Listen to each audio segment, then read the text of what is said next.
Bueno, un cordial saludo para todos los que nos ven y nos escuchan.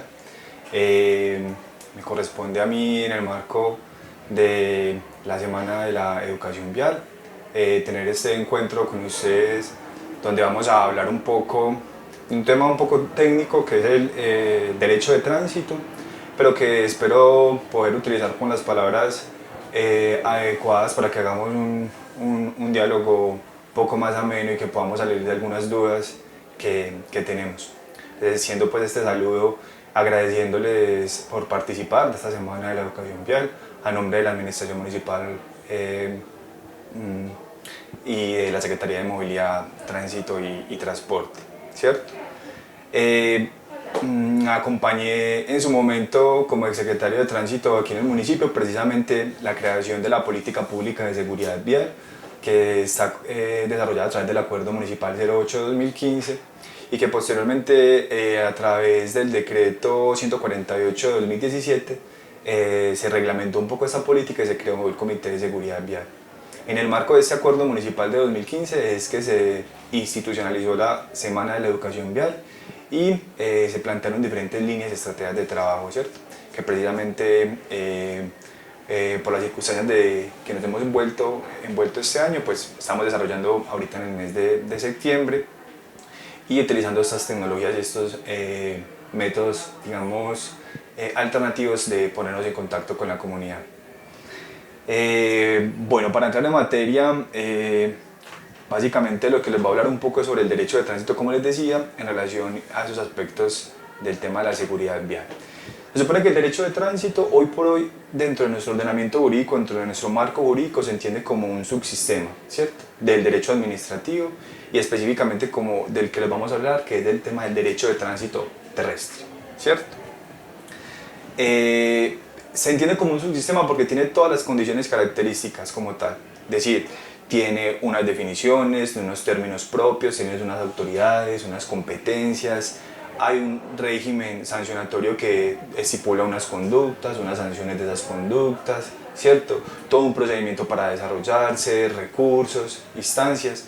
Entonces contempla todos los requisitos necesarios para ser catalogado como un subsistema dentro del derecho administrativo y específicamente en el que desarrollamos nosotros como Secretaría o como organismo de tránsito, que es el subsistema de derecho de tránsito terrestre, de manera pues específica, ¿cierto?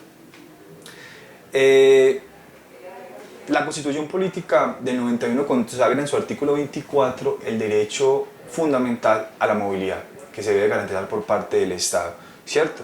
Nos dice el artículo 24 que todo colombiano en las limitaciones que establezca la ley tiene derecho a circular libremente por el territorio nacional, a entrar y salir de él y a permanecer y residenciarse en Colombia, ¿cierto? Este es el marco del derecho fundamental del cual se desarrolla todo el tema de regulaciones en materia de tránsito, ¿cierto? El mismo artículo 150 de la Constitución le da la competencia al Congreso para generar y crear un código de tránsito, que en este caso es la ley 769-2002 con todas sus modificaciones hasta la fecha, ¿cierto? Pero que está en ese compendio entendido como la ley 769 con todas sus modificaciones, ¿cierto? Y también hay una correlación desde el mismo derecho constitucional con el artículo 82 de la Carta Política, que también nos habla de la protección integral al espacio público y su destinación al uso común, ¿cierto? Que hace parte también de esta consagración en materia de derecho de tránsito. Ese tema tiene que ir necesariamente de la mano con garantizar un derecho supremo, los dos principios y derechos supremos que consagra nuestra Constitución del 91. Artículo 1 y artículo 11 de la Constitución, que es el derecho a la dignidad humana en su relación con el derecho a la vida, artículo 11, y el derecho conexo con la vida, que es el derecho a la salud, ¿cierto? ¿Y por qué traigo esa relación con estos derechos? Por la implicación que ha tenido hoy por hoy en materia de seguridad vial la afectación a esos derechos fundamentales, la vida, la salud y la dignidad humana. ¿Por qué? Según la Organización Mundial de la Salud, ha catalogado la accidentalidad vial como una de las principales epidemias, ¿cierto? A buena hora de pronto de lo que estamos mencionando y lo que estamos viviendo hoy en nuestro país. Se considera por la Organización Mundial de la Salud el tema de la accidentalidad y el tema de los siniestros que esta puede generar como una pandemia mundial, ¿cierto? en este caso originada por el mismo hecho del hombre, ¿cierto? A nivel mundial, la Organización Mundial de la Salud dice que las causas de muerte por accidente de tránsito ocupan el séptimo lugar de las causas estadísticamente compiladas en el mundo. Específicamente para América Latina, incluido el Caribe, la tasa de mortalidad por accidentes de tránsito es la más alta del mundo. Estamos hablando que es de 26.1 muertes por cada 100.000 habitantes, es la tasa para América Latina y el Caribe. Y este valor pues tiende a aumentar según las estadísticas que se van recopilando en esta región del mundo. Para el caso concretamente de nuestro país, la situación es mucho más grave.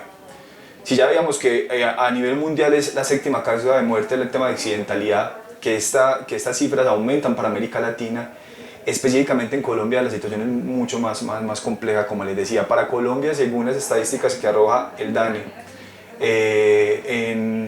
digamos, en estudios que también desarrolla el Observatorio de Seguridad Vial con la Agencia Nacional de Seguridad Vial, tienen que para Colombia la muerte a causa de un siniestro vial por accidentalidad es la segunda causa de muerte. Es decir, la primera causa son los homicidios, es una muerte violenta producto de un homicidio que ocupa el 60% de las muertes fatales, ¿cierto? Seguido por un tema de un 21% ocasionado por accidentes de tránsito.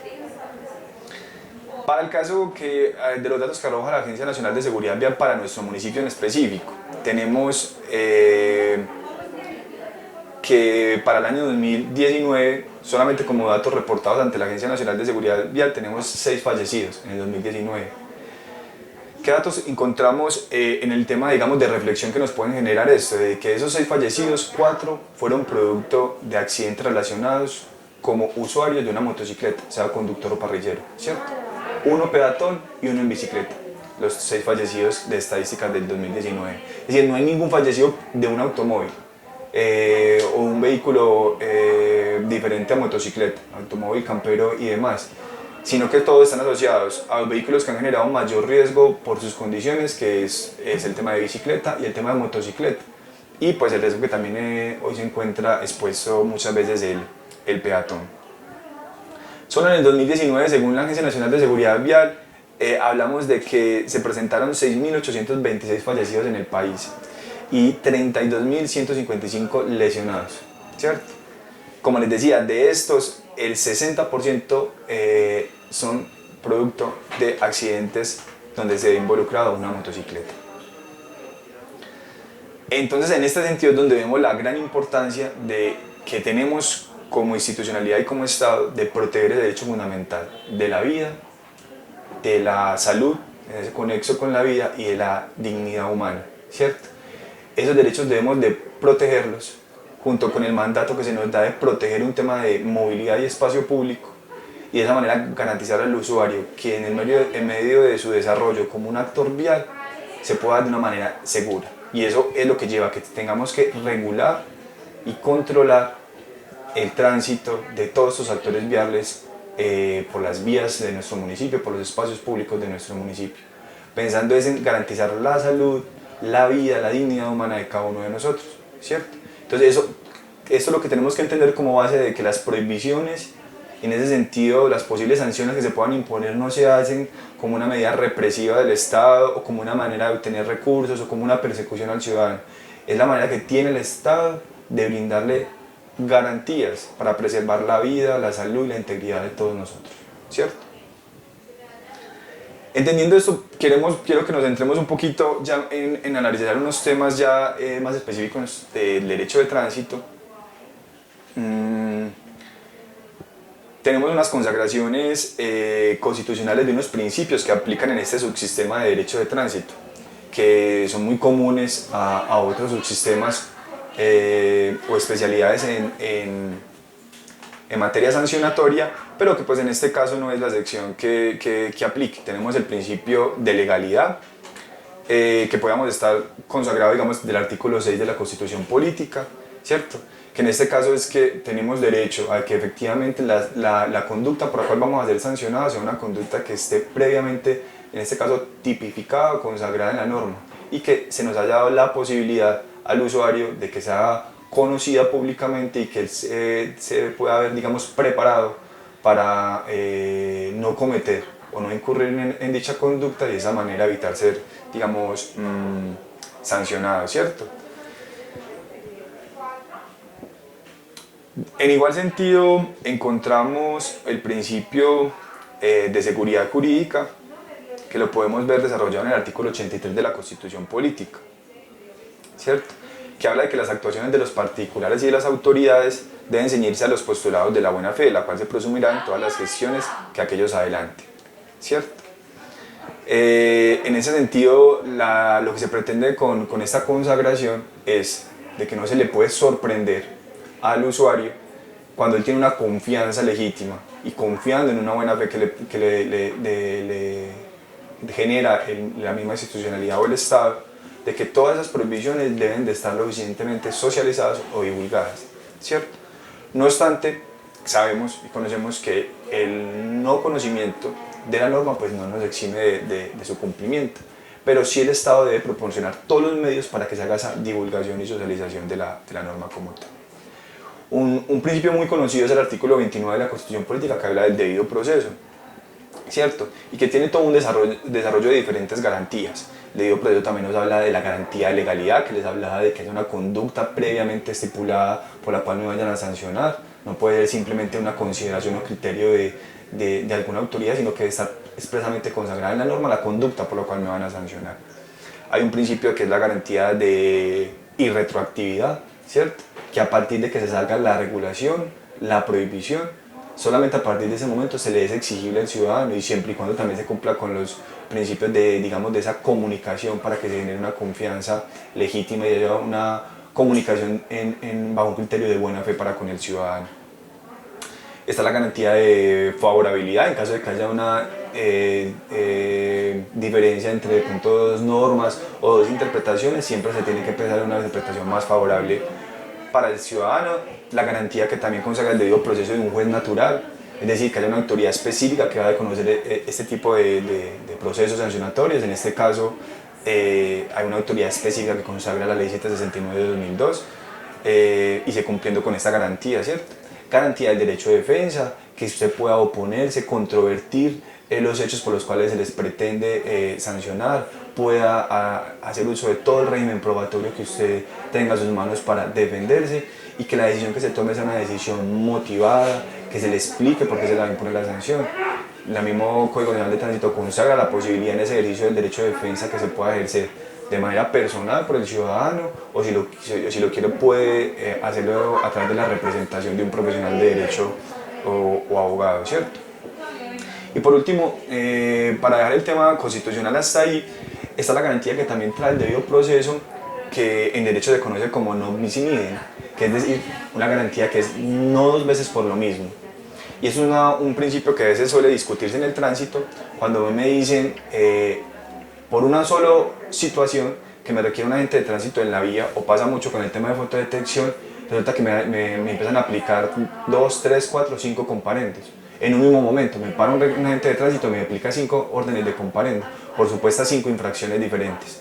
O en una fotodetección, donde yo voy circulando, por ejemplo, en un horario prohibido por un tema de pico y placa, y me cogen diferentes cámaras de fotodetección y me aplican diferentes infracciones.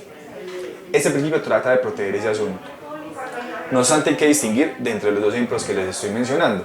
El ejemplo donde hay un agente de tránsito que te requiere en vía pública y te hace diferentes códigos de infracción a través de diferentes órdenes de comparendo, no viola ese principio, en el sentido de que no es dos veces por lo mismo, sino que cada conducta que incumple o controvierte el Código Nacional de Tránsito es independiente a pesar de que se imponga en el mismo momento. Es decir, si yo además de no tener, en ejemplo motociclista, casco, voy sin SOAT, no tengo revisión técnico-mecánica, además de eso me cogieron, digamos, circulando en un contrasentido, lo que se conoce como contravía, pues son diferentes órdenes de comparendo que me tendrán que imponer y que eso no viola ese principio. Diferente a lo que pasa con el tema de fotodetección que mencionábamos. Si efectivamente la conducta es circular dentro de un horario, una zona restringida por la autoridad, como es el tema del pico y placa, y me toman diferentes fotodetecciones o me para un agente de tránsito y luego me para otro, yo no le puedo mostrar orden de comparendo que ya me habían impuesto, y me están sancionando por la misma situación, y podría entrar a discutirse, según el caso en concreto y todas las consideraciones que tendríamos que tener, en principio que podría ser violatorio de esta garantía constitucional de no 2 veces por lo mismo. Muy bien. La consagración del derecho de tránsito básicamente la podríamos resumir en el momento, en esa consagración constitucional que acabamos de mencionar, y específicamente en la Ley 769 de 2002, con todas sus modificaciones que se ha tenido. Podríamos mencionar la Ley 1383 del 2010, la Ley Antitrámites 019 del 2012 y diferentes regulaciones que han ido modificando, ¿cierto? Pero digamos compiladas en el Código Nacional de Tránsito 769 de 2002. ¿Qué tenemos para mencionar? Vamos a entrar un poquito más como en materia. El artículo 1 de la Ley 769 nos dice cuál es el ámbito de aplicación del Código Nacional de Tránsito. Y en esto lo que quiero resaltar es de que el Código Nacional de Tránsito aplica en todo el territorio nacional. Es decir, no nos habla que el código aplica o solo algunas infracciones aplican en zona urbana, otras en zona rural, depende si la vía es asfaltada o si la vía es carreteable o destapada como lo conocemos. Eso no diferencia el código. Es decir, las normas de tránsito se deben cumplir a cabalidad completamente, independiente de la vía que estemos circulando, porque aplica completamente el Código Nacional del Tránsito. Es decir, no es cierto que el cinturón de seguridad solamente se deba usar en carreteras y si uno está circulando en la zona urbana, en zona rural no se debe usar, eso no es cierto. O que en zona rural sí se puede circular sin casco del parrillero, o que se pueda sobrepasar el cupo del vehículo, sea motocicleta, sea automóvil, eso no es cierto. Las infracciones son las mismas y se aplican en todas las vías del territorio nacional. Habrán diferenciaciones sí en el tema de señalización que tenga la vía, que genera unas restricciones adicionales. Pero el tema de cumplimiento en general del Código Nacional de Tránsito es indistinto de la vía que estemos utilizando. El artículo 3 habla de las autoridades, quién es autoridad de tránsito y nos menciona cada uno de ellos. Y aquí pues a veces la situación que suele generar a veces como cierta también comentarios o falta de claridad de información de si la policía es o no autoridad de tránsito. Es claro que el mismo artículo 3 del Código Nacional de Tránsito permite de que la policía sea autoridad de tránsito, pero solamente en su especialidad o en su subdivisión de policía de tránsito o policía de carretera. Es decir, no un policía de vigilancia como se conoce, no es autoridad de tránsito. Solo es autoridad de tránsito el policía que haga parte de la subespecialidad o de la sección de la Policía Nacional dedicado al tema de tránsito, que tiene el conocimiento y la capacitación en este tema. Muy bien. Hay un tema aquí importante en el artículo 134 que habla de la ley 769, el Código Nacional de Tránsito, y es sobre el tema de cuál es la jurisdicción y la competencia que tenemos como autoridades. Jurisdicción en todas nuestras vías del territorio. No importa, como les decía, si son vías urbanas, son vías rurales o inclusive vías concesionadas. Es decir, no importa. La posibilidad de conocer la comisión de una conducta que sea posiblemente contravencional de una de las disposiciones consagradas en este subsistema de derecho de tránsito terrestre, la puede conocer la autoridad en toda su jurisdicción, en todas sus vías. Lo que sí genera la norma, la diferencia es que solamente la policía, en su subsección de policía de tránsito, podrá conocer solo en las vías que se consideran como carreteras o vías nacionales. Solamente en esas vías puede operar policía de tránsito, ¿cierto? De resto, no lo puede hacer en la zona urbana ni en las vías veredales que hagan parte de un subsistema interno del mismo ente territorial, ¿cierto? Pero la misma norma, inclusive dentro del Código Nacional de Tránsito, permite que se hagan convenios de la entidad territorial con la Policía Nacional para que entren a operar dentro del territorio urbano del municipio esta policía de tránsito, pero será solo a través de un convenio que permita esta situación. Si no existe ese convenio no se podrá hacer y solamente policía de tránsito podrá operar en las vías nacionales que hagan parte de la jurisdicción del territorio de la entidad territorial. Muy bien. Ya para hablar un poquito del proceso contravencional como tal, tendríamos que entrar a diferenciar que hay dos situaciones. Una cuando hay una posible conducta que controvierte o está en oposición a la norma de tránsito, que es lo que llamamos los códigos de infracción, ¿cierto? Y que un agente, al ver en flagrancia a un ciudadano cometiendo esta posible conducta, inicia el procedimiento contravencional, ¿cierto? Eso es una situación, que esa contravención como tal se puede dar de manera personal cuando la agente de tránsito nos requiere en vía, o se puede dar a través de medios tecnológicos como lo que conocemos como fotodetección. Esa es una situación. Situación diferente son los procesos contravencionales que se inician para la investigación de un accidente de tránsito. Es decir, cuando ocurre un accidente de tránsito, también la autoridad conoce la situación y lo que hace es iniciar una investigación de ese accidente para tratar de esclarecer qué posibles conductas contravencionales pudieron originar ese accidente y que también puedan ser susceptibles entonces de ser en ese caso reprochadas por la autoridad y en este caso sancionadas. Eso es lo que hace la autoridad, simplemente en un accidente de tránsito reúne a las partes, revisa la situación, trata de esclarecer los hechos y dice cuál infringió alguna norma de tránsito, y a la que infringió la norma de tránsito lo declara como contraventor responsable de ese accidente y le impone las sanciones.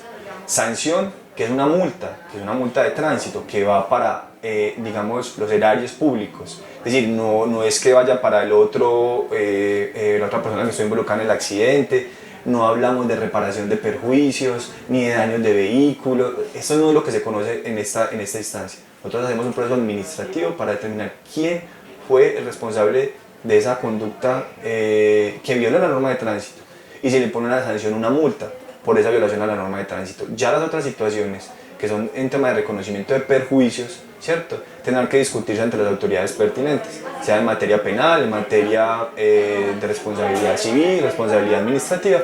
Tendrán sus escenarios para discutirse, pero no es el escenario de tránsito, ni tampoco para conciliarlo en este escenario, ni para transarlo. Se hacen escenarios diferentes. Solamente que conocemos es el tema sancionatorio como derecho público administrativo. Muy bien. En ese sentido, el artículo 135 es el que consagra cuál es el procedimiento para este tipo de conductas. ¿Qué nos dice el artículo 135 del Código Nacional de Tránsito? Nos dice que ante la comisión de una contravención, la autoridad de tránsito debe seguir el procedimiento siguiente. Entonces dice, ordena detener la marcha y, en este caso, al ver, digamos, esa flagrancia de la posible comisión de esa conducta, ¿cierto? Y simplemente lo que hace es extender lo que denominamos como una orden de comparendo. ¿Qué es una orden de comparendo? Es simplemente la orden de comparecer, es decir, es una notificación. Simplemente, no es la imposición de una sanción, es simplemente la orden de comparecer y notificarse ante la autoridad dentro de los 5 días hábiles siguientes, ¿cierto? Esta orden de comparendo se supone, según la norma, ese mismo artículo 135, que debe ir firmada por el supuesto infractor. Si él niega a firmar, la misma norma autoriza que lo puede firmar un testigo, simplemente tratando de identificarse plenamente a ese testigo. Este funcionario de tránsito, según ese mismo artículo 135, el agente de tránsito o policía que realizó la orden de comparendo, dispone de 12 horas para dejar esa orden de comparendo a disposición de la Secretaría de Tránsito, el organismo de tránsito. Hay que entender que esas 12 horas son 12 horas hábiles dentro del horario que tenga ese agente de tránsito, ¿cierto?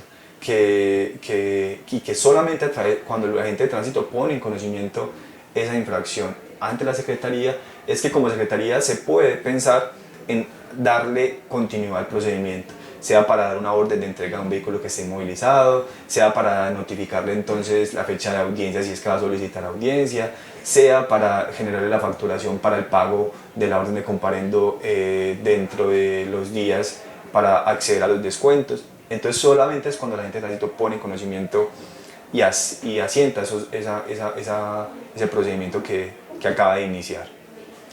Eso en el tema de una orden de comparendo personal.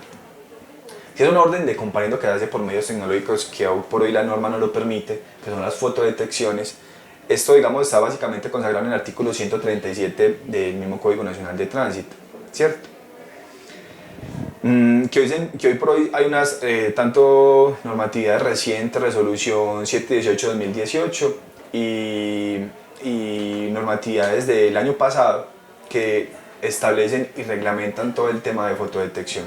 que solamente pueden estar establecidas estas zonas con el visto bueno del ministerio y solamente allí y solo en estos lugares podrán funcionar, que no se pueden hacer a través de vehículos móviles, tienen que ser en puntos fijos y estar plenamente informados y notificados a la comunidad que va a entrar a una zona de fotodetección para que efectivamente sea completamente, digamos, válida esta posible conducta contravencional, ¿cierto? ¿Qué nos pasa de diferente en este tema? Que como se hace por un medio tecnológico, simplemente esta fotografía que se toma tiene que ser nuevamente avalada por un agente de tránsito. Es decir, que a través de la fotografía que ve se genera la flagrancia de la comisión y se realiza la correspondiente orden de comparendo. Esa orden de comparendo tienen, después de la fecha que se ocurrió, tienen, en el caso de las fotodetecciones, tienen 3 días hábiles siguientes para notificarse. Si esa notificación no sale de la oficina de tránsito entre los 3 días hábiles siguientes, el proceso es viciado porque se está violando, digamos, estas disposiciones que consagran el procedimiento. 3 días hábiles para que se notifique. ¿Dónde se notifica? A la información que se tenga de ese posible contraventor. Que inicialmente la información que se tiene reportada en el RUN. Cuando todos como actores viales nos inscribimos ante el RUN, damos unas direcciones y una información. Y la misma norma nos obliga a que tengamos esa información actualizada. Entonces, por eso la norma permite que se notifique inicialmente en esta dirección. Una vez se tenga la constancia de recibido en esa dirección, el ciudadano cuenta con un término adicional de 6 días. Es decir, son 5 días que ya nos había dado el comparendo normal, personal, y dice que se darán 6 días más. Es decir, tiene 11 días en total a partir de que le notifican para él tomar alguna de las posibles opciones que da la norma. ¿Cierto? Entonces aquí unificamos ambos, el personal y el de fotodetección. Y decimos, ¿qué puedo hacer yo dentro del personal 5 días y en el de fotodetección esos 11 días? Puedo tomar, digamos, básicamente 3 conductas. La primera conducta es allanarme, es decir, sí, yo soy responsable, no tengo nada que debatir, ni nada que oponerme, ni controvertir. Soy responsable y lo que voy a hacer es acogerme a los descuentos que me da la norma por pronto pago. Si efectivamente pago durante ese término, en este caso 5 días personal, fotodetección 11 días, si pago dentro de ese término haciendo el correspondiente curso de educación vial, puedo hacer hasta el 50% de descuento según el artículo 136 del Código Nacional de Tránsito. Si no alcancé a pagar dentro de este tiempo y efectivamente me allano y digo que soy responsable de la conducta, la norma me da otra posibilidad de acceder a un 25% de descuento, pero si pago dentro de los 20 días, me amplía, digamos, este plazo, ¿cierto? Estos 20 días se le deben de sumar los 6 que consagra para fotodetección, es decir, 26 días, para acceder al descuento. Esa era la primera conducta que podía tomar. Simplemente allanarme y decir, no voy a oponerme y voy a hacer el pago, sea dentro de la posibilidad que me da para el descuento del 50% o la posibilidad para el descuento del 25% del comparendo. La segunda opción que yo puedo tomar es simplemente una acción donde yo digo, voy a controvertir, me opongo a esa supuesta comisión de esa conducta, no es así, yo tengo cómo demostrarlo, quiero traer mi declaración, quiero traer testigos, puedo traer videos. La norma nos hace una remisión, el Código Nacional de Tránsito nos hace una remisión expresa al Código General del Proceso, donde yo puedo utilizar cualquiera de los medios de prueba que allí consagra, que es un tema de libertad probatoria. Es decir, cualquier medio que me permita dar claridad a la situación que yo quiero demostrar, hoy por hoy en esa libertad probatoria es un medio idóneo para demostrarlo. Entonces, como les decía ahorita, lo puedo hacer de manera personal, lo puedo hacer a través de un apoderado, un profesional del derecho. Y lo que hago es solicitar que entonces se me notifique, se me diga qué día se va a iniciar con el proceso por el tema de audiencia y se empieza a surtir completamente el mismo, ¿cierto?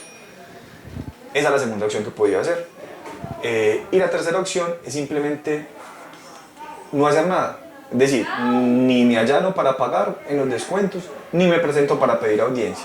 En este caso la norma nos dice que después de pasado un mes queda vinculado al proceso, el proceso se continúa y si se da y se configura efectivamente la sanción, se le impone la sanción a través del acto administrativo y efectivamente ya no es una orden de comparendo, sino que ahí sí va a ser ya una sanción que se acaba de imponer a ese ciudadano correspondiente pues a la infracción y será la multa del caso. Muy bien, el artículo 136 es el que hablaba del tema de las multas. la comparecencia se la dijimos que puede ser a través de apoderado. El artículo 142 nos dice, en ese caso de que el proceso se haya seguido, que yo haya tomado la segunda opción que era controvertir y hacer todo el proceso, el artículo 142 nos habla de que yo tengo recursos, recurso de reposición y recurso de apelación, ¿cierto? Y esto dependerá de la cuantía de la sanción que me vayan a imponer.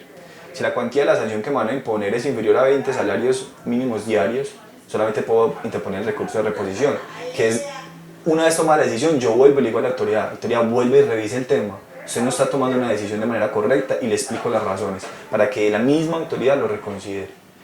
Si la sanción que me imponen es superior a 20 salarios diarios, mínimos diarios vigentes, puedo hacer uso, además del recurso de reposición, al de apelación, que en este caso ya no es decirle a la misma autoridad, sino a su superior.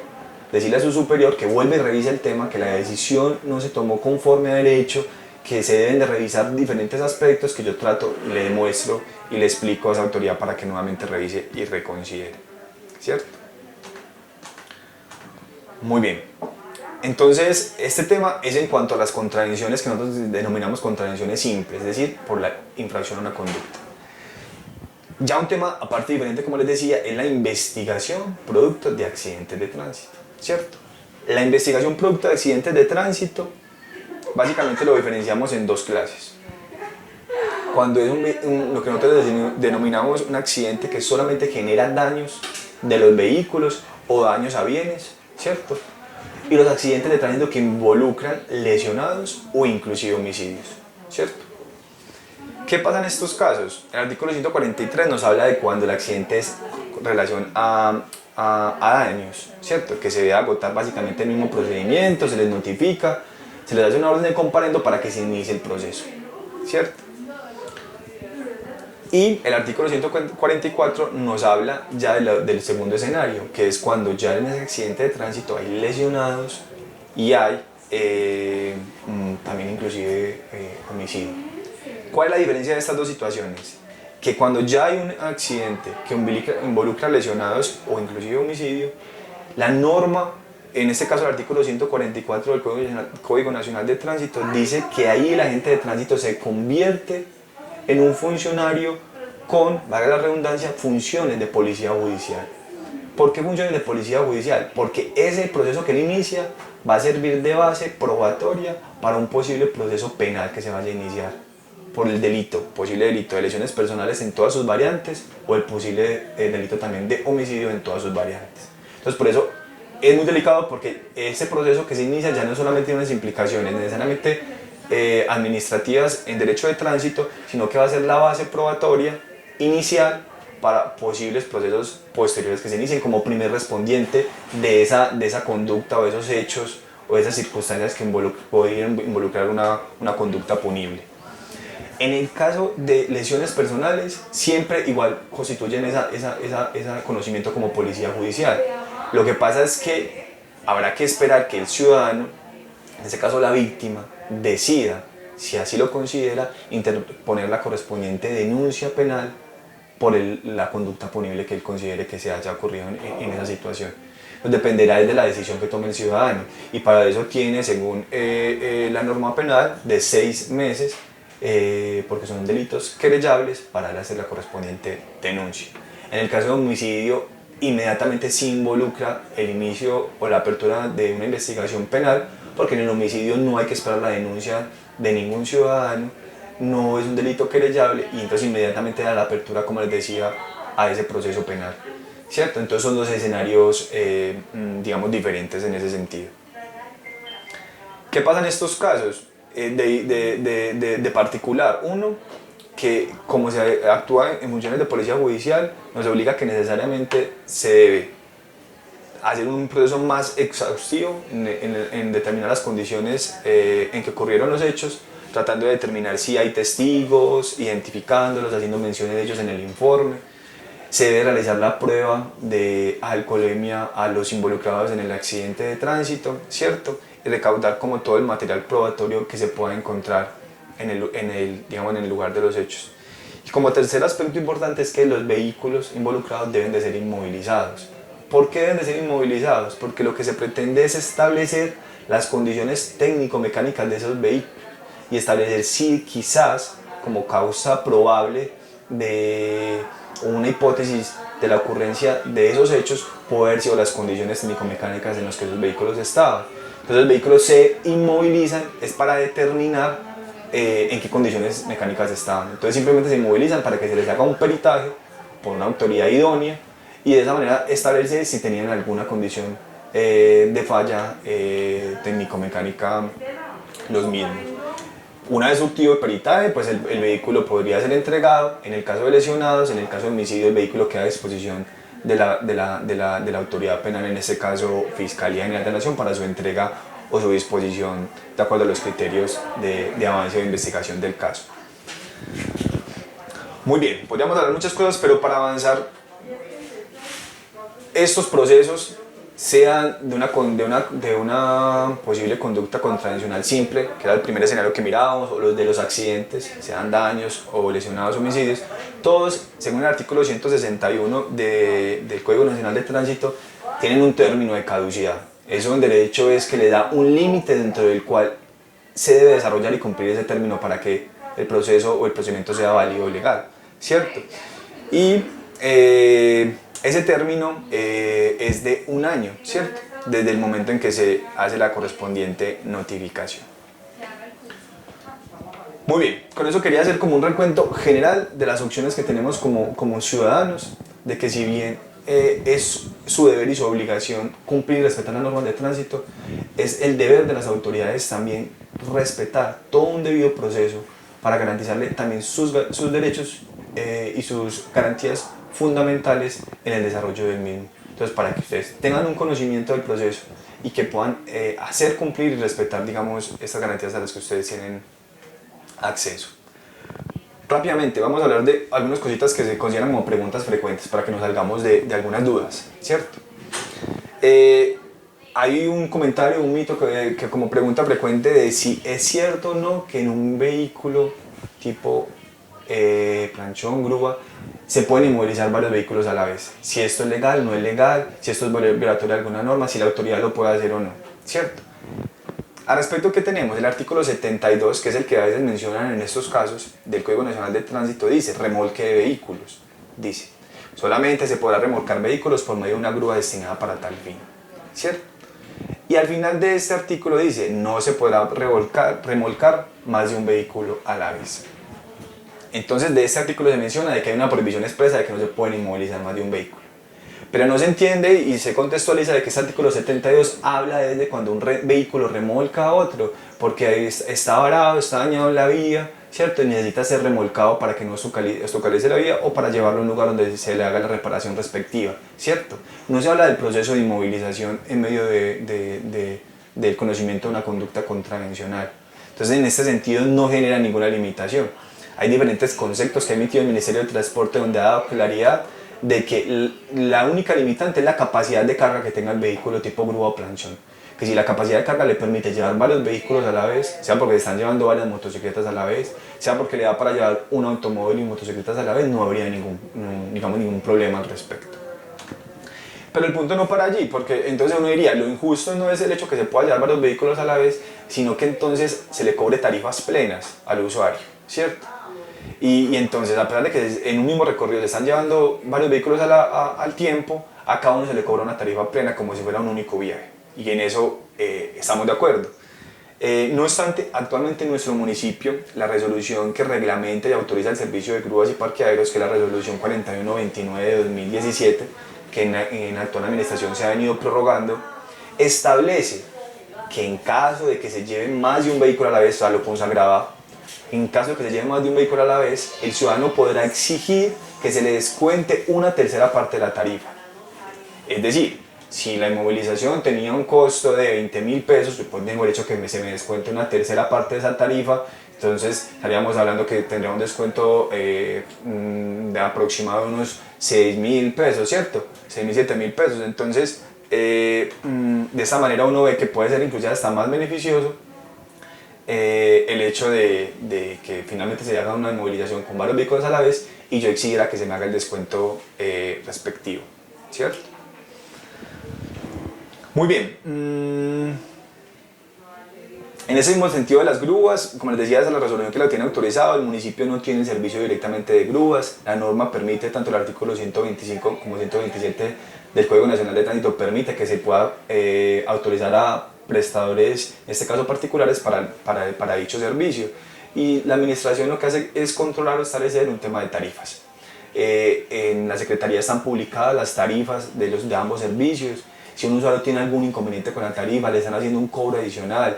Los cobros se tienen que hacer en el caso del parqueadero por horas. No se pueden hacer cobrar tarifas plenas, deben ser cobrar por hora o por fracción. Entonces, en estos casos, estamos abiertos y plenos a escuchar cualquier tipo de denuncio o queja que ustedes tengan al respecto y hacer los correspondientes seguimientos de los casos. Si al vehículo se le genera algún daño, sea al momento de la inmovilización por la grúa, en el parqueadero, esos prestadores tienen unas pólizas, tienen que cumplir con unos inventarios para verificar esta situación y también ustedes pueden hacer uso de esos mecanismos para hacer las correspondientes reclamaciones de esos posibles daños. Y como Secretaría estaremos prestos a hacer los seguimientos y los controles pertinentes en esos casos, ¿cierto? Una pregunta también frecuente es si el vehículo mío está abandonado en un parqueadero del tránsito y lleva más de un año allá, ¿qué pasa? Pues efectivamente hay una norma que se conoce como la Ley de Patios, que es la Ley 1730 de 2014, que permite declarar por parte de las Secretarías de Tránsito a las administraciones municipales la figura del abandono administrativo. Es decir, si pasado un año no han venido a reclamar ese vehículo, la administración debe de tratar de notificar nuevamente a ese responsable de ese vehículo para que venga a retirarlo, se ponga a paz y salvo y efectivamente subsanar esa situación. Si efectivamente la persona no se presenta, se le notifica y no se presenta, se declara el abandono administrativo y lo que permite al Estado es adoptar diferentes conductas con ese vehículo. Si es un vehículo aún funcional, se puede vender, o si es un vehículo ya de chatarrización, pues se hace lo pertinente. En ambos casos, para obtener los recursos necesarios para que de primera medida se pague todos los gastos necesarios para llevar ese proceso, se pague los gastos de la grúa, del parqueadero, las multas de las infracciones si hay lugar a ellas, y el saldo que pudiera quedar, en caso de que quedara, se consigna una cuenta para que cuando el usuario en algún momento pueda llegar a aparecer, pues simplemente haga uso de este dinero. Entonces es como la disposición a grandes rasgos que existe al respecto. Este es un tema muy interesante. Hay una pregunta muy frecuente que habla de si un agente de tránsito debe esperar o no al momento de que me requiere en vía pública de que yo pueda subsanar esa infracción. Es decir, él me debe de esperar o no me debe de esperar, o eso es potestativo de él, en cuáles sí, en cuáles no, ¿cierto? En este caso, podríamos iniciar mencionando de que la resolución 3027 del año 2010 menciona y trae esta situación. ¿Y qué nos dice? Nos dice, la autoridad de tránsito podrá, y aquí nos trae el primer inconveniente, podrá, como algo facultativo, en forma preventiva inmovilizar un vehículo sin llevarlo a los patios oficiales cuando se presente la comisión de una infracción que, de acuerdo a lo previsto en el Código Nacional de Tránsito, se pueda subsanar en el mismo lugar de los hechos.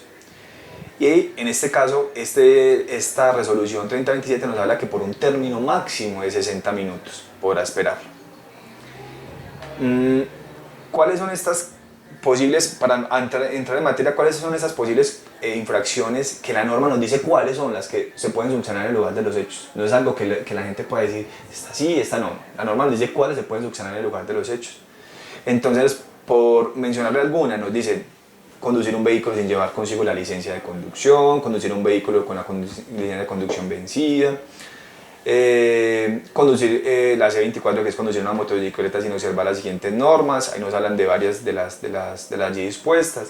C27, que nos habla de conducir un vehículo cuya carga o pasajero obstruya la visibilidad, transportar carga en contenedores sin los dispositivos especiales, guiar un vehículo sin haber obtenido la licencia de conducción, conducir sin portar el seguro obligatorio, sin portarlo, no que no tenga vigente, sino sin portar el seguro obligatorio, conducir un vehículo sin luces o sin los dispositivos luminosos, que en este caso tendría entonces que hacerse la reparación de esos dispositivos para subsanar la falta. Eso es para colocar un ejemplo. Pero entonces el punto es, hay unas infracciones que son susceptibles, según la norma, de ser subsanadas en el lugar de los hechos. Solo para esos casos yo puedo exigir que antes de que se me inmovilice se me permita subsanarlo, ¿cierto?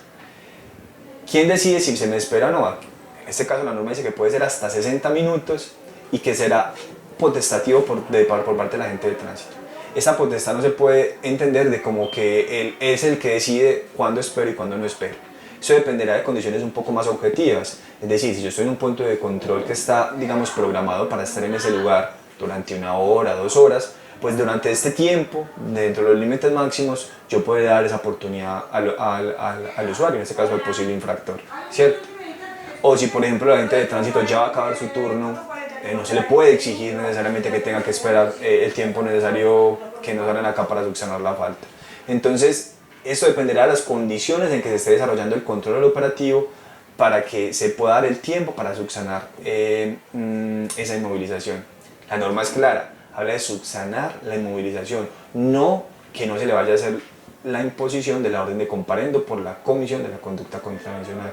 Es decir, la orden de comparendo se le hace y se le está reprochando la conducta contravencional contraria a la norma de tránsito. Solamente que se le está favoreciendo en el sentido de que no se inmoviliza el vehículo porque la conducta por la cual se iba a inmovilizar se puede subsanar en el lugar. Muy bien. Un tema también muy común hoy por hoy, de estas preguntas frecuentes, si un ciudadano de otro país puede conducir un vehículo en el nuestro y qué necesita para hacerlo. En el caso particular, por ejemplo, la población venezolana, si se puede o no se puede hacer, ¿cierto? ¿Qué nos habla en ese sentido el artículo 25 del Código Nacional de Tránsito? Nos dice, las licencias de conducción expedidas en otro país que se encuentren vigentes y que sean utilizadas por turistas o personas en tránsito en el territorio nacional serán válidas y admitidas para conducir en Colombia durante la permanencia autorizada de su titular. Básicamente, ¿qué nos quiere decir esta norma? Si yo tengo una licencia de conducción vigente en mi país, con esa licencia de conducción puedo manejar en este país durante el tiempo que esté legalmente en este país o que esté mi permanencia autorizada en este país, ¿cierto? Y que la licencia de conducción tiene que estar vigente. Es decir, durante el tiempo que se me permite en calidad de turista con mi pasaporte, cédula de extranjería, estar en el país, puedo conducir con una licencia de conducción extranjera.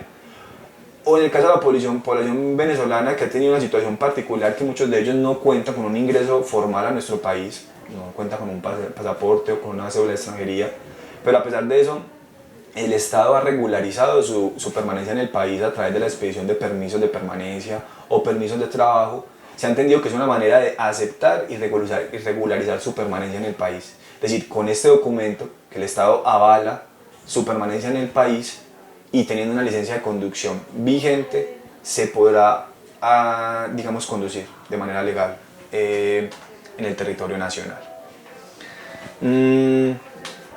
Preguntas frecuentes, que si el casco puede tener una visera polarizada o no, y que si por eso me puede hacer una infracción de tránsito.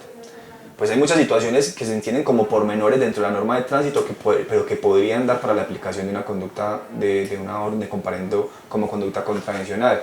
Por ejemplo, que se tiene discriminado todo lo que debe contener el equipo de carretera o que lo que debe contener el botiquín. Y si me falta uno de esos elementos, ¿me podrían imponer una orden de comparendo? Sí, me podrían imponer. Porque me falta uno de los elementos de que la norma consagra que se deben de hacer parte de este equipo de carretera, en el caso, por ejemplo, del botiquín, igualmente. Para este caso de los cascos, efectivamente en nuestro país, según la resolución 1080 del Ministerio de Transporte del año pasado, y según la norma técnica que aplica en nuestro país, que es la NTC 4533, nos habla de que este tipo de cascos no pueden tener una visera con algún tipo de oscurecimiento, es decir, no puede tener ningún tipo de polarizado, debe ser completamente transparente. Si la visera no cumple con estas condiciones, podría ser susceptible de que no se declarara una no conformidad con el casco que usa ese ciudadano y podría imponérsele una orden de comparendo. ¿Se puede transportar un menor de edad en una motocicleta? En esto quiero ser muy responsable en mencionarlo como otras preguntas frecuentes que obtuvimos de los ciudadanos para hacer esta charla. Si se puede o no se puede hacer, efectivamente, hoy por hoy, y el Ministerio de Transporte lo ha sostenido en varios conceptos jurídicos, no hay una norma expresa que diga que no se puede transportar un menor de edad en una motocicleta como parrillero, no en la parte delantera, no, como parrillero normal dentro del espacio que hay. No hay una norma expresa que lo prohíba, pero es claro, uno que debe cumplir con los elementos de protección personal, inicialmente casco, ¿cierto? Con todas las condiciones y abrochado debidamente. Pero además de eso es entender que obviamente tener un menor de edad, y estamos hablando de menores de edad de 12, 10 años, implica un riesgo latente como parilleros en los vehículos, por las condiciones y las dimensiones que ellos pueden tener al momento de la maniobrabilidad como copiloto del vehículo. Entonces, la recomendación en materia de seguridad es que no se haga, a pesar de que hoy por hoy no haya una prohibición expresa. Existe una prohibición expresa para el caso de los automóviles, donde sí nos dice que como en el puesto delantero como copiloto no puede ir un menor de 10 años, ¿cierto? Eso sí nos lo dicen de manera expresa. Y en la parte de los asientos traseros, si es un menor de 2 años, tiene que ir con la silla adaptable para ese menor de 2 años. Y todos con los cinturones de seguridad. En este caso, cinturones de seguridad en la parte trasera, vehículos de modelo a partir del año de fabricación 2004. Se les exige el cinturón de seguridad para las personas inclusive del asiento trasero. ¿A partir de qué fecha puedo sacar la licencia de conducción? ¿De qué año, perdón? ¿Cuántos años debo tener para sacar la licencia de conducción? Esto, la respuesta sería de manera muy específica. Si es para un servicio particular, puede ser a partir de los 16 años, de manera transitoria, que se debe nuevamente modificar a los 18 años.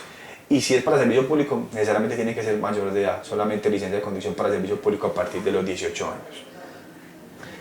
Una pregunta muy frecuente con el tema del SOAT y la revisión técnico-mecánica.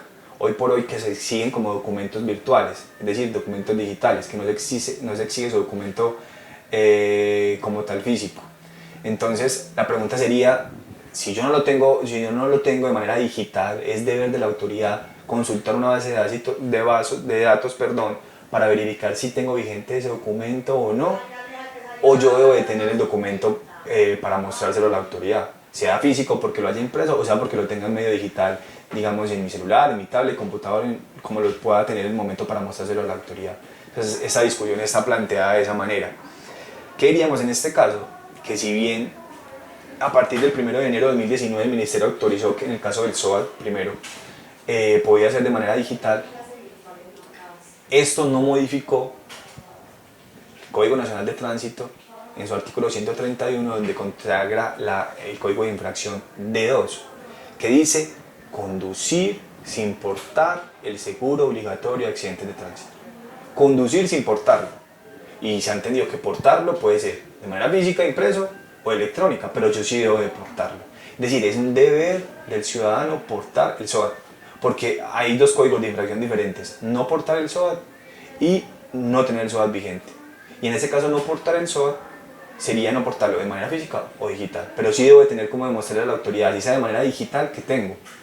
Lo que facilita es de que, como es de manera digital, ellos pueden consultar inmediatamente en línea la autenticidad, digamos, de ese documento y que si efectivamente esté vigente, pero es deber del ciudadano. Situación que no ocurre igual para la revisión técnico-mecánica, porque si bien también nos permiten que pueda ser digital, ya la revisión técnico-mecánica, que se cargue en un sistema, el código de infracción de la revisión técnico-mecánica, que es el C35 del mismo artículo 131 del Código Nacional de Tránsito, lo que habla es de no realizar la revisión técnico-mecánica en el plazo legal establecido, o cuando el vehículo no se encuentra en las condiciones técnico-mecánicas como tal, ¿cierto? Entonces, en este caso, podríamos decir, en principio, que no hay una exigencia expresa y hoy por hoy clara de si yo también tengo que tener una constancia, así sea digital, de que tengo la revisión técnico-mecánica. No obstante, pues por facilidad y para tratar de cumplir con ese principio constitucional de buena fe, tanto de las autoridades como de los particulares, pues contar con ese certificado en nuestros medios electrónicos para mostrárselos a la autoridad. No obstante, aquí hay una exigencia mayor para la autoridad de verificar en el sistema esta posible conducta, porque no contempla la misma categoría del SOAT como lo explicamos. Para terminar, nos vamos acercando a algunas preguntas frecuentes que hacen los ciudadanos, como esta: ¿qué implica la señalización de pare en una vía? Y esa pregunta se la hago a todos los que nos están viendo y escuchando. ¿Qué significa la señalización de pare? Sea de manera vertical o sea de manera horizontal, sea la de piso o sea la que encontramos en una pared o encontramos en una señal de tránsito como tal. ¿Qué implica? Y en este caso vemos de que el común es de que simplemente lo vemos como una advertencia, pero lo que nos obliga a la señal de pare es a detener completamente la marcha del vehículo. Es decir, es posible de que un agente de tránsito, si ve que usted llegó a una intersección, a una esquina, y no detuvo completamente la marcha de su vehículo ante una señal de pare, ¿le podría imponer una orden de comparendo? Lo podría hacer. Porque la señalización implica es detener completamente la marcha del vehículo. No simplemente es tomar precaución, mermar la velocidad, no. Es detener completamente la marcha y cerciorarse que al ingresar a la intersección no implica un riesgo para los demás actores viales. Si quien usa, una pregunta, si quien no usa el casco es el parrillero, la orden de comparendo se la hacen al parrillero o me la hacen a mí como conductor de la motocicleta, ¿cierto? ¿Qué se haría en ese caso? Pues es un tema muy específico que se habla de que el responsable del vehículo y de la puesta en marcha de ese vehículo es en este caso el conductor, de acuerdo al artículo 129 del Código Nacional de Tránsito. Entonces en este caso la orden de comparendo se le haría al conductor del vehículo, porque él debió haber verificado que las personas que iba a transportar en el vehículo y él como responsable conductor cumplieran con las condiciones de seguridad. Si no, debió haber negado el transporte de esa persona si se negaba en este caso a usar el casco, ¿cierto? Lo mismo pasa en un vehículo para el tema del cinturón de seguridad. Si el que lleva el cinturón no lleva el cinturón de seguridad es el copiloto, las personas traseras, se debe verificar inicialmente la responsabilidad también por el conductor de verificar que todos usen el cinturón de seguridad. Muy bien, a ver, ya para que terminemos unas preguntitas. ¿Es cierto o no que es permitido transportar animales y mascotas en un vehículo? O sea, en un vehículo particular de servicio público. En este caso, en un vehículo particular no hay restricción. Es decir, lo importante es de que eso no genere riesgo al momento de conducir el vehículo. Es decir, que el animal pueda ir controlado, que eso no vaya a generar una maniobra peligrosa para el desarrollo del trayecto que se va a dar, ¿cierto? Ese punto sería claro. Para un automóvil, en el caso de una motocicleta, pues tendría que ser lo mismo, que fueran las dimensiones pequeñas del animal, un animal que esté controlado, porque si no, pues ya implicaría así un riesgo y se podría entender como una omisión a la norma de tránsito. Pero en principio la restricción no está en sí misma por el porte, sino el riesgo que esto pueda implicar y dependerá de cada condición en específica, ¿cierto? Para el tema de servicio público, se había entendido que está prohibido y que solamente se permite para el tema de perros lazarillos, o que en el tema público, el servicio público se haga, pero solamente a través de huacales y en lugares de carga.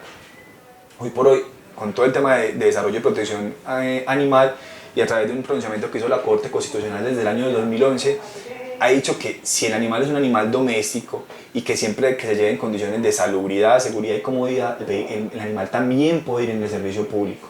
Si yo puedo irme con mi, pues digamos, mi mascota en un vehículo de servicio público en la zona de pasajeros, siempre y cuando, insisten, sean condiciones de salubridad, de comodidad y de seguridad, ¿cierto? Muy bien. Hay un tema aquí especial, que si a mí me pueden suspender o no la licencia de conducción por un tema que se llama reincidencia. Eso es algo que como de pronto los ciudadanos no conocen mucho. El artículo 124 del Código Nacional de Tránsito habla de una situación que se llama reincidencia. ¿Qué dice este artículo 124? Dice, en caso de reincidencia, se suspenderá la licencia de conducción por el término de 6 meses. En caso de una nueva reincidencia, se doblará la sanción por 1 año. Se considera reincidencia el haber cometido más de una falta a las normas de tránsito en un periodo de 6 meses. Ojo, si a mí me ponen una orden de comparendo finalmente como sanción en acto administrativo y dentro de los 6 meses siguientes me vuelven a imponer otra orden de comparendo, sea de la misma categoría, sea el mismo código de infracción, sea en esta secretaría, sea en otro lugar del país, no importa. Que a mí me hayan impuesto 2 códigos de infracción, no importa la categoría del código, la multa. En el menos del periodo de 6 meses, esto me puede generar inmediatamente la suspensión de mi licencia de conducción por 6 meses, ¿cierto? Y si esta vuelve y se presenta, se podrá duplicar el término, como hablamos, de hasta otros 6 meses más, o sea, por 1 año. Eso es algo que a veces la comunidad no conoce y es un tema que ha llevado mucho al tema de tipificación de la suspensión de la licencia de conducción. Muy bien. Simplemente ya para terminar, darles también como a conocer la ley 2027 del 2020, que es una ley que salió ahorita en medio del desarrollo pues, de estas soluciones alternativas que ha expedido el Gobierno Nacional en medio de la emergencia, y que da unos beneficios para los deudores morosos de obligaciones de tránsito, en este caso de multas de tránsito. ¿Y qué es lo que nos dice esta ley 2027? Nos dice que todos los infractores que tengan pendiente el pago de multas pueden hacer acuerdos de pago o acceder al pago de las mismas hasta el 31 de diciembre de este año, con un 50% de descuento en su obligación y un 100% de descuento en sus intereses. Es decir, si usted tiene una conducta, usted tiene una multa de tránsito anterior al 31 de mayo de este año y todavía no la ha pagado, esta es la oportunidad que lo haga, porque puede acceder al 50% de descuento de esa multa y acceder al 100% de descuento de los intereses. Esto lo podrá hacer hasta el 31 de diciembre. Y también aplica no solamente para un pago de contado, sino para un pago a través de un acuerdo de pago que se suscriba con el correspondiente organismo de tránsito. ¿Qué pasa en este caso? Esta misma ley 2027 de este año, en ese mismo artículo segundo, parágrafo 3, nos consagra una situación que también quiero que sea de conocimiento de la comunidad, que es, para todos los efectos legales, cito, los organismos de tránsito no podrán tramitar la entrega de vehículos inmovilizados hasta tanto el propietario, poseedor o infractor acredite estar a paz y salvo por concepto de multas o haber firmado un acuerdo de pago que se encuentre vigente. Es decir, si a mí me inmovilizan hoy por hoy el vehículo producto de una conducta contravencional, de una orden de comparendo que acabé de cometer, y yo ya tenía unas pendientes, no estaba a paz y salvo por otras multas de tránsito, la norma me está diciendo que se condiciona la entrega actual de este vehículo a que yo esté a paz y salvo de estas otras multas que tenía. Entonces esto ha generado de que se retrase la entrega de vehículos mientras que el ciudadano se pone al día de las multas de tránsito, teniendo en cuenta que esta exigencia tiene, digamos, un tema de favorabilidad, porque a medida que yo le exijo que se ponga a paz y salvo, le estoy dando la posibilidad de un descuento del 50% en la obligación principal y un 100% en el tema de intereses, ¿cierto? Esperamos haber resuelto un poco como de algunas preguntas frecuentes que nos encontramos aquí en la Secretaría, que recolectamos para el desarrollo, digamos, de este diálogo, y terminar con la invitación con la que habría esta conversación, entender de que el proceso de control, de regulación, de restricciones en materia de tránsito se hace con el único propósito de salvaguardar la vida, la salud, la vida en dignidad de cada uno de los ciudadanos, ¿cierto? Y que esto nos obliga a que cada de estas conductas sean respetadas, a que podamos andar en la vía de una manera segura, de una manera ordenada, ¿cierto? Y que no pongamos en riesgo a otros actores viales. Hoy por hoy, como lo decíamos, la conducción de vehículos es una actividad peligrosa, es una actividad potencial de riesgo. Hoy por hoy en nuestro país es la segunda causa de muerte, la séptima en el mundo, ¿cierto?